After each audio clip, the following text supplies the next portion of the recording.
Lucca, Luc en français, est une ville de 85 000 habitants, capitale de la province du même nom, au passé très riche. Fondée par les Étrusques, elle devient colonie romaine en 180 avant Jésus-Christ. C'est là que Jules César, Pompée et Crassus renouvelèrent leur deuxième triumvirat. Au Moyen-Âge, elle est camp militaire, capitale de comté. Mais c'est dès le XIe siècle qu'elle acquiert sa prospérité grâce au commerce de la soie et qu'elle rivalise avec Byzance. Cela dura 5 siècles. Elle abrita Dante lors de son exil. Sa rivale, c'est Florence. Dans cette période, elle est très souvent organisée en république. Elle reçut en 1408 un concile qui devait régler le schisme de la papauté.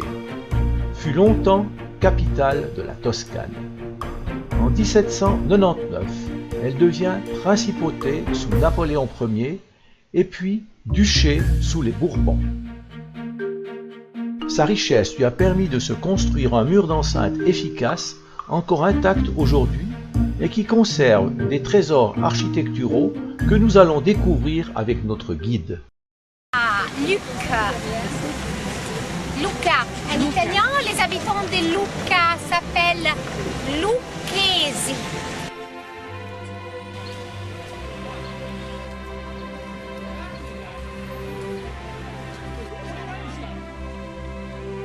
Vous êtes venu de l'hôtel Guinigi.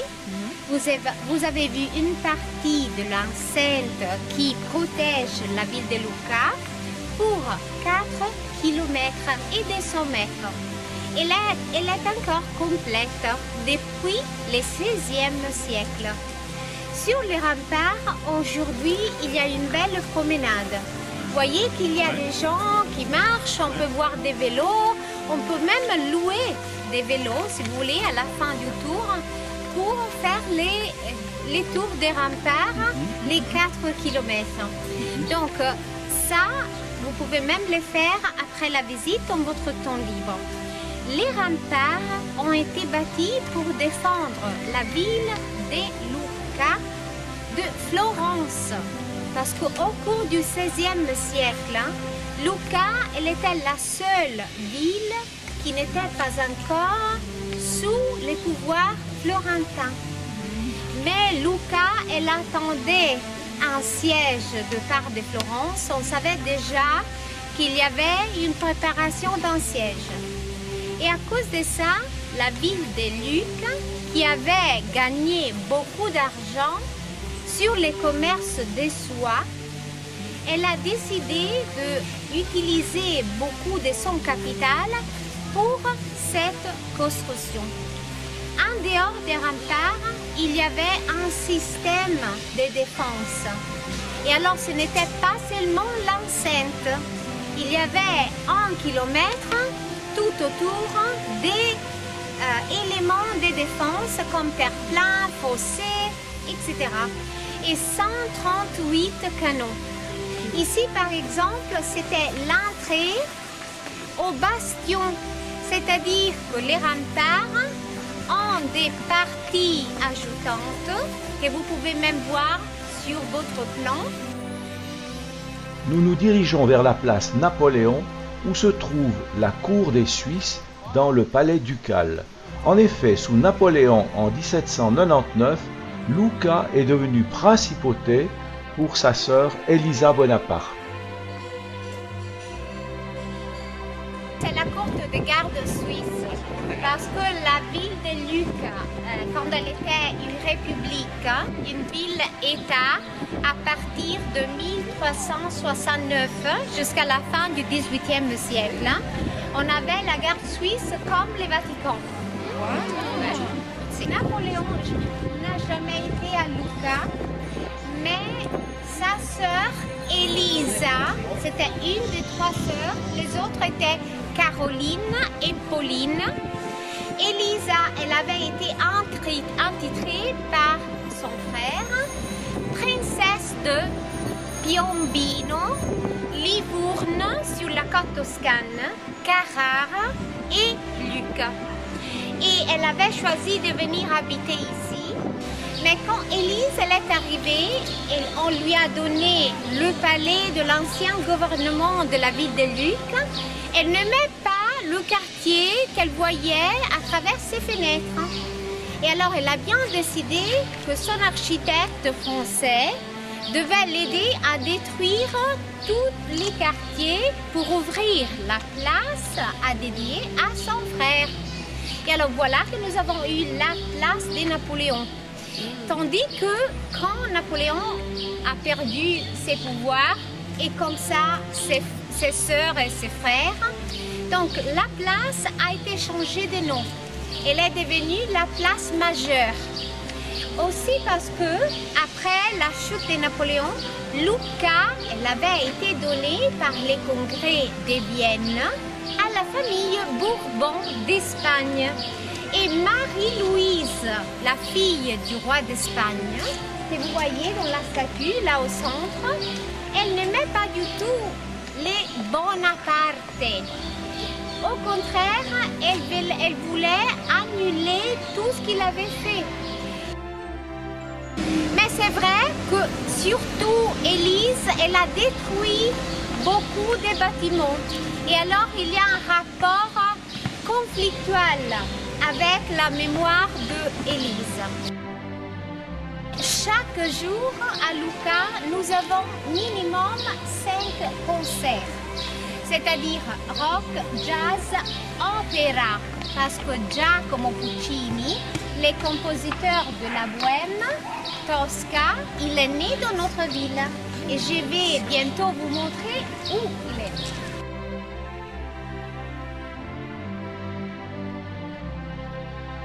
C'est Saint-Michel, mais nous allons la voir à la fin de notre visite parce que là, nous allons faire un cercle. Ça, qui date elle aussi de l'époque médiévale, en Ségala, 11e, 12e siècle. Il a un très beau portail en marbre blanc de Carrare, les linteaux avec des scènes de vendanges qui a été sculpté par les maîtres sculpteurs qui venaient des Corbeaux.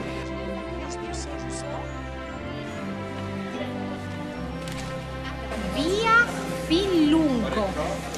Et la rue, elle est aujourd'hui la rue des promenades des Lucquoises. On s'y promène beaucoup dans les jours fériés, mais aujourd'hui, il y en a aussi beaucoup qui sont à la mer, parce qu'il est 20 km de distance de la ville. Donc, dans la Via Filungo, nous allons voir beaucoup de très beaux magasins, mais qui sont aussi d'époque, c'est-à-dire début du 1900 ou bien la partie finale du 19e siècle. Et je vais vous souligner parce qu'ils sont vraiment très beaux. Et face à vous, l'église de Saint-Christophore. Je vous ai dit que Lucca a 35 églises, qui sont encore beaucoup. Mais il y en a plusieurs qui ne sont plus utilisées pour les services religieux, mais elles sont des musées. Comme celle-là, vous voyez, il y a une exposition dédiée à un Toscan très fameux, Léonard da Vinci, qui est né dans le village de Vinci, tout près de Florence. Alors, tous les grands magasins d'époque, les vitrines sont protégées par les beaux-arts. Les propriétaires ne peuvent pas changer les noms.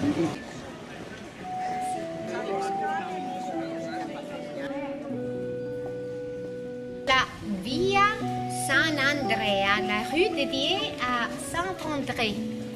Donc, à la fin de cette ruelle, il y a les drapeaux de l'Italie. Mais les drapeaux de l'Italie couvrent la tour Guinigi. Alors, c'est seulement aujourd'hui, c'est pour la fête de la République. La tour était la construction qui défendait le palais Guinigi, qui appartenait à cette famille, dont on n'a plus les descendants, mais qui, pendant le 15e siècle, avait créé la seigneurie de Lucca. C'est-à-dire, les Guinigi, ils étaient très riches, mais aussi ils avaient tout d'un coup le pouvoir politique, parce que un de la famille, Paolo Guinigi, avec un coup d'État, a transformé la République en une seigneurie. Et ils ont fait des recherches sur l'histoire du palais. Ils ont retrouvé des dessins dans lesquels la tour avait été décorée avec des plantes. Et alors, ils ont eu l'idée de planter des arbres. Et alors là, il y a 7 chênes verts et 230 marches pour y aller, pour voir la ville. C'est une bonne idée pour votre temps libre. Guinigi. Il devrait ressembler à votre hôtel. Donc, le palais date du XIVe siècle. Il est tout réalisé en briques, comme tous les palais, toutes les maisons de la ville. Mais les briques que vous ne voyez pas, c'est à cause du crépi. Parce que sinon, derrière, il y a des briques partout.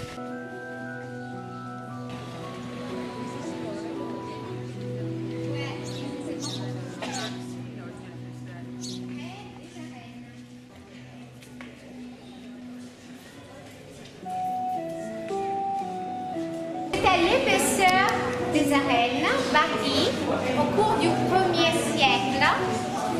On avait 54 arcades, double fil, et à l'intérieur, les combats entre les gladiateurs, comme partout où les Romains étaient arrivés.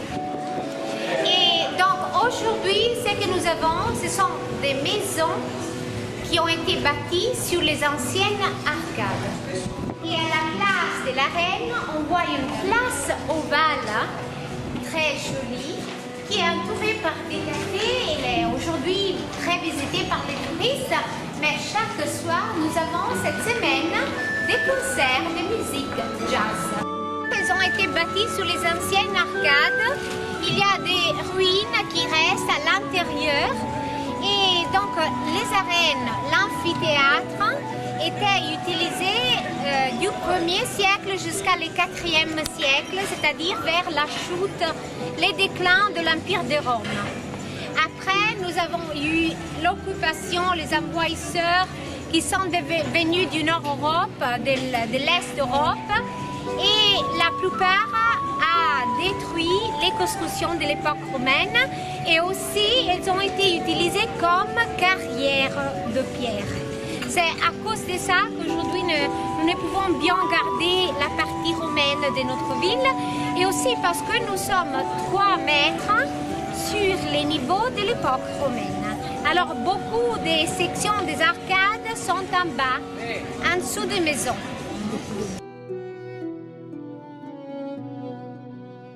L'église, elle a une très belle façade couverte avec le marbre et la mosaïque dans la partie haute avec le Jésus Pantocrator, c'est-à-dire c'est le Jésus qui juge. Et c'est une mosaïque qui date de 1280. Elle a été restaurée, mais elle n'était pas trop différente de maintenant. Et elle est très belle, mais on suppose que là où vous voyez la fenêtre, on devait peut-être avoir la Vierge entre les apôtres. Et peut-être on a créé une sorte de fenêtre pour laisser plus de lumière à l'intérieur de l'église. Il y avait plusieurs missionnaires qui décidaient de venir de l'Irlande pendant le 6e siècle pour défendre la chrétienté. C'était l'époque des occupations, c'était l'époque des envahisseurs, c'était l'époque des barbares.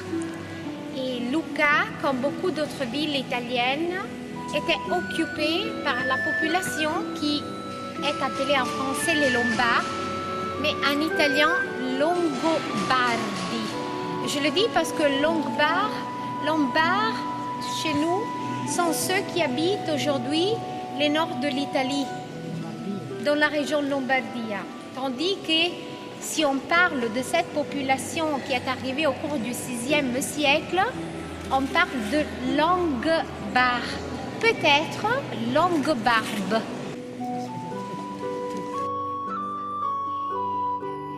Non, chez Zita.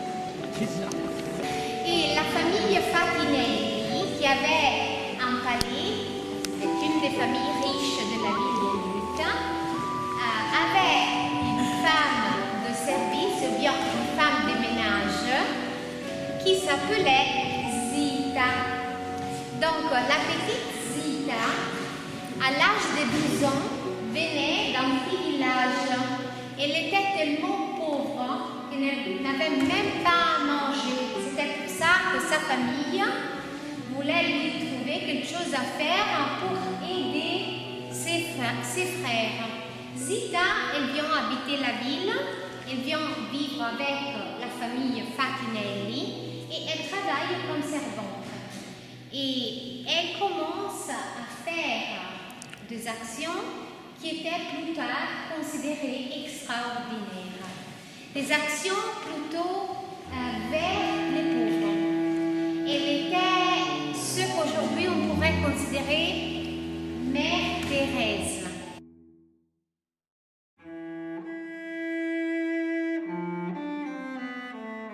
Une sculpture vraiment magnifique qui date de l'époque du XIIe siècle, qui a été réalisée avec le marbre blanc de Carrare.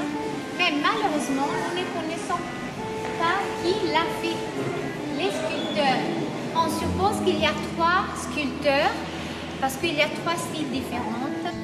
Ça, c'est le palais central qui s'appelle Santini. On voit le blason de la famille Santini. Et aussi les drapeaux des Luc, moitié rouge, moitié blanc. L'Italie, l'Europe. Donc, alors, la province de Lucca, elle est divisée en 24 mairies. Nous avons la belle église Saint-Michel avec la façade que j'avais promis. La façade en style roman byzantin, ça reprend l'architecture de la façade du Duomo de Pise. Mais elle est enrichie aussi par les sculptures mauresques que vous trouvez sur les fûts des colonnes. Michel, là-haut, la statue de Michel qui se bat avec les dragons et qui est sous ses pieds parce que Michel, dans le livre de l'Apocalypse, défend la porte du paradis du dragon. Alors il défend les biens des forces des mal. Donc l'église avait été anciennement bâtie pendant le 7e siècle et puis reconstruite complètement pendant le 11e siècle. Cittadella. C'était le nom de cette famille qui habitait dans ces palais à votre gauche, qu'aujourd'hui il est divisé en plusieurs appartements. Tandis que la place serait, il faudrait l'appeler la place de Puccini parce qu'il est né ici. Vous voyez les grands drapeaux sur la maison là. C'est pour signaler qu'il est né au 3e étage. Bon, en vérité, chez vous aussi, c'est le 2e étage. Et alors la façade, elle est romane, mais la partie intérieure, elle est plutôt style Renaissance.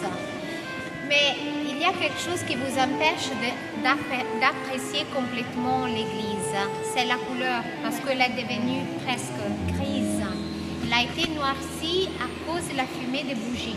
Et aujourd'hui, nous pouvons apprécier la beauté des marbres des hôtels, parce que chaque hôtel a été restauré grâce à la donation d'une banque qui se trouve face à l'église. Et alors, on espère que peut-être ils vont contribuer aussi dans les prochains pour réaliser l'autre partie de l'église. Mais c'est vrai que ça nous empêche d'apprécier la beauté de l'église. Et donc, la forme de l'église, elle est à croix latine. Donc, on a dit que l'église de San Frediano est la forme des basiliques rectangulaires. Tandis que celle-là, elle a la forme typique des églises à croix et c'est une croix latine. Et l'autel, il se trouve vers est. Ça, c'était presque obligatoire. La première église bâtie en style paléochrétien devait avoir l'autel vers est, vers les soleils, vers la naissance du soleil.